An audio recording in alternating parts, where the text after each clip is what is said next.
ሰላም ቤተሰብ ከመላው ሎማዓንቲ ናብ ሓደ ቦታ ከወስደኩም እዚ ቦታ እዚ ብዙሓት ኣሜሪካውያን መንበርሺፕ ዝኸፍሉሉ ግን ከዓ ደይከድሉ ቦታ እዩ ካባይ ጀሚርካ ወላ ኣነ እውን ዝተወሰነ ግዜ ስለ መንበርሺፕ ክኸፍል ነይረ ግን ኣይከድኒ ነይረ ሶ ናው ከወስደኩም let's go guys እንዳይስከ ናይዚ ንኸዶ ደለና ቦታ ፉሊ ዝገብሮ መንበርሺፕ ከተውፅእ ኣዝዩ ቀሊል እዩ ነቲ መንበርሺፕ ካንስል ክትገብሮ ግን in person ክትመጽእ ኣለካ ብለኻ ብጣዕሚ ኣሸጋሪ ነገር ዝበዛ ሕሰብ membership ኣለዎ ግን ኣይከይድኒ for some reason ስለዚ እንታይ ዓይነት ቦታ እስኪ ከሪእኩም so ናፍቲ ቦታ እንዳበጻሕና ኢና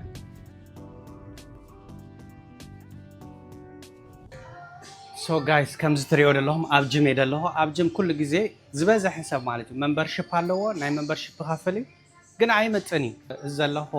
ጅም ሕጂ ፕላኔት ፊትነስ ይዝባል 10 ቅርሺ ንወርሒ ኢኻ ትኸፍል እንተዳ ብላክ ሜምበርሺፕ ደሊኻ ድማ ከምዚ 25 ገለ ካልእ ካ በዓል ኤልኤ ገለ ዝባሃል ብዙሕ ዓይነት ፕራይቬት ጅም ኣሎ ግን ዝበዝሐ ሰብ ብዙሕ ገንዘብን ከውፅእ አይደለም ከምዚ ቁርብ ገንዘብ ሃሊካ እሞኻ ኮንሲስተንት ተደይኮንካ ብዙሕ ገንዘብ ምውፃእ ኣገዳሲ ኢለ ሓስብኒ እዚ ዘለኹ ጅም ግን ካብ እኹል ንላዕሊ ኩሉ ነገር ኣለዎ ብሓፈሻ ዘለዎም ንብረትካ ከሪእኩም እዚ ዝብለኩም ደለኹ ኣብ ኣሜሪካ ማለት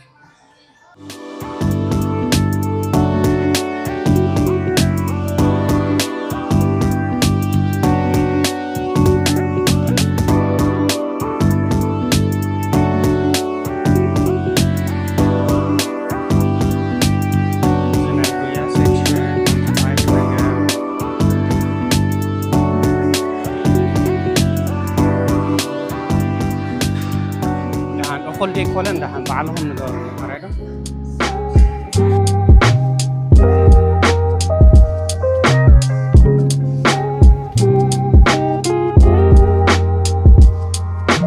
شاور غير خدمة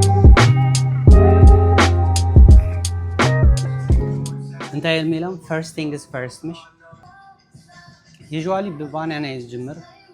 معناته قرب energy سلازليك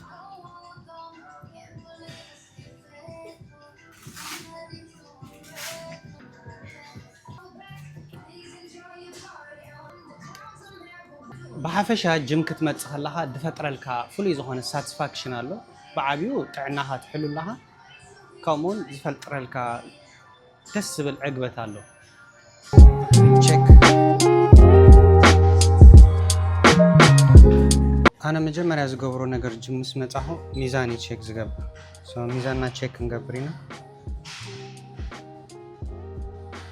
82.2 ኪሎግራም እና አሁን ደንቀይራይና እንትን 82 ጀምርናለና ማለት ነው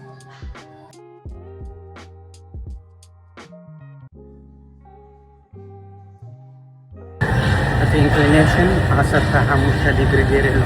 ከአንግል 15 ጌሬሎ 3.5 ማይል ፐር አወር ስፒድ ካር ሶያ እንዛገርና ወክን ገብሪና 10 ደቂቃ not too long أنا ميزان كقول like አይደለም ميزان كقول like muscle gain كبريز دلي so more of like أب حاتين ملعالي focus قبر دلي جن برو كارديو ها قداسي heart rate not كهاي كبقولك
كم زختريو صناحكم ناي لو ما انتي اكسرسايز ودينا علينا